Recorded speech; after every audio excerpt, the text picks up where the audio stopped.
नमस्कार। इससे पूर्व के व्याख्यान में मैंने आपको कायिक भ्रूणोद्भवन की प्रक्रिया के बारे में बताया था कि पादपों में कायिक भ्रूणोद्भवन और सोमेटिक एम्ब्रियोजेनेसिस की कौन कौन सी प्रावस्थाएं होती है तथा ये सोमेटिक एम्ब्रियो और कायिक भ्रूण किन किन विधियों द्वारा विकसित किए जा सकते हैं। मुख्यतः दो विधियों के द्वारा कायिक भ्रूणों का निर्माण होता है या विकास होता है। पहला था प्रत्यक्ष कायिक भ्रूणोद्भवन की प्रक्रिया, दूसरा था अप्रत्यक्ष कायिक भ्रूणोद्भवन की प्रक्रिया।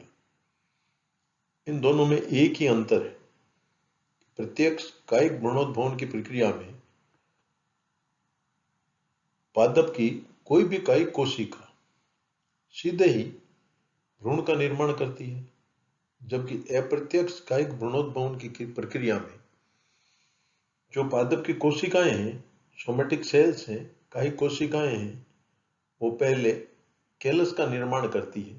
कैलस जिसे unorganised mass of meristematic cell कहते हैं, यानी विभज्योत की कोशिकाओं का असंगठित समूह कैलस कहलाता है। और इस प्रकार के कैलस की कोशिकाएं कायिक भ्रूणों का निर्माण करती है।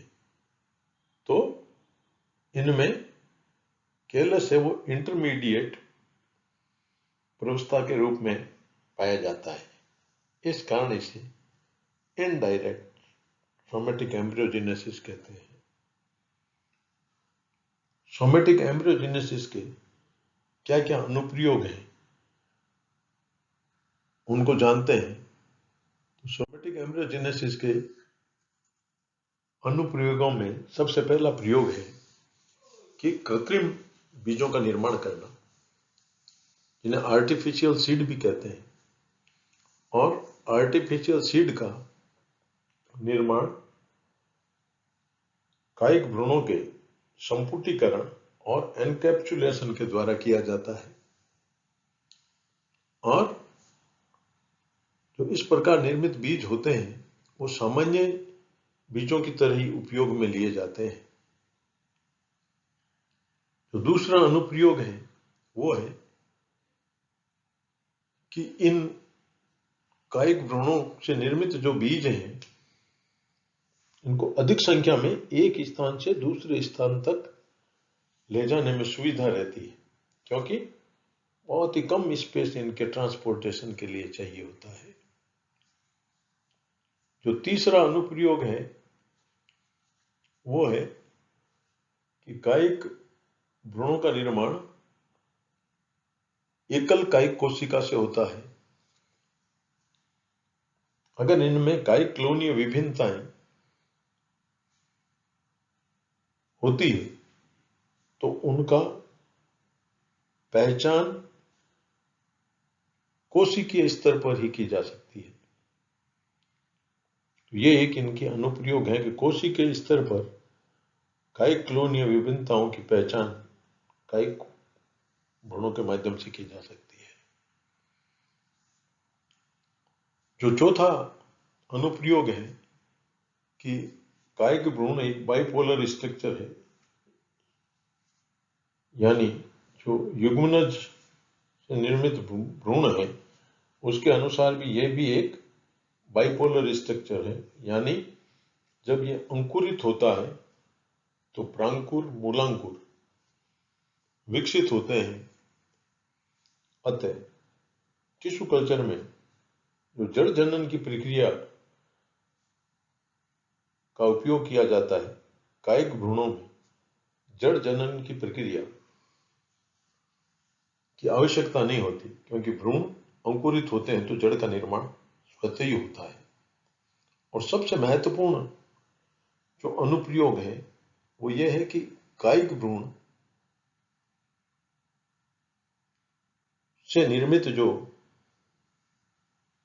संपुटीकृत बीज है, यानी आर्टिफिशियल सीड है,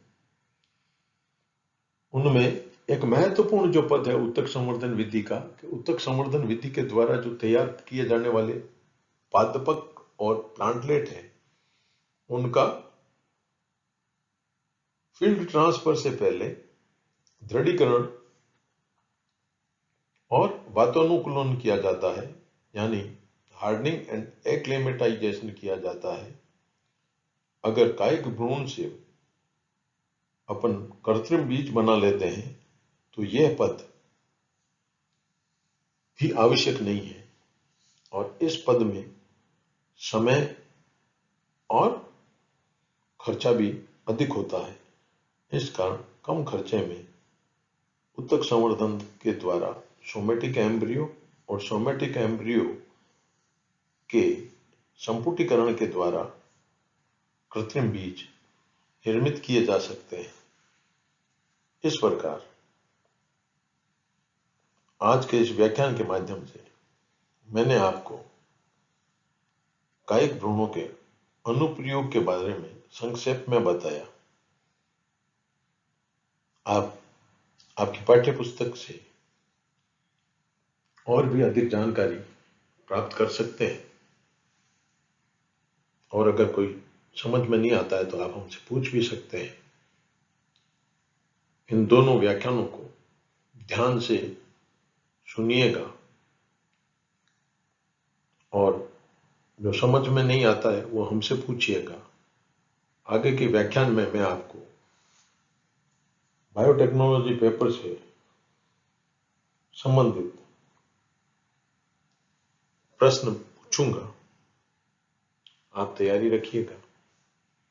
कोरोना काल है, घर में रहिए, सुरक्षित रहिए, पर पढ़ते रहिए। जय हिंद।